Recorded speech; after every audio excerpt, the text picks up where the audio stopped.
呢題2013年 Paper 2嘅第7題，咁佢就俾咗一個拋物線你啦，咁開口向下嘅 A 同埋 B 就係 constant，咁佢而家咧就叫你揾翻呢條拋物線嘅 axis of symmetry，即係個對稱軸啊。咁呢條線咧就係一條 vertical line 嚟噶嘛，咁佢條式就會 x 等於一個數字咁樣嘅。好啦，咁我哋咧個做法咧就係先揾翻個 A 同埋 B 出嚟先啦。嗱，呢個 B 咧就係個 y-intercept 嚟嘅，咁所以咧就係等於呢個數字，咁所以咧就係 y 等於-2x 二次加 ax，咁個 B 就係-10啦。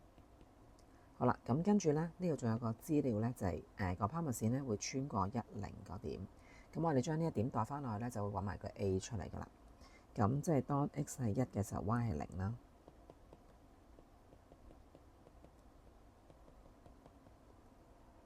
咁即係0等於-2加 A 減10，咁會計到 A 係12。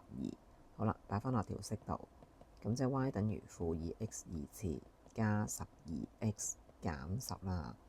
好嗱，咁跟住咧要揾翻個 axis of symmetry 嘅話咧，有兩個方法。咁咧一係就用 computing square 揾翻個vertex 出嚟啦，咁就會揾到嗰個 axis of symmetry。另一個做法咧，其實我哋只要揾翻個 x-intercept，咁然之後將呢兩個數字加埋除2咧，就會係中間，因為佢對稱嘅嘛。好啦，咁我哋就代個 y 係0，咁咧就會變咗做一條 equation。咁咧跟住用 formula 01就撳翻嗰兩個roots 出嚟啦。咁呢一個會撳到係1，另外一個咧會撳到係5。嗱，咁1就係呢一個啦。咁右邊呢個應該係5嚟嘅。咁所以咧將呢兩個數字加埋除2咧，就會中間個數字。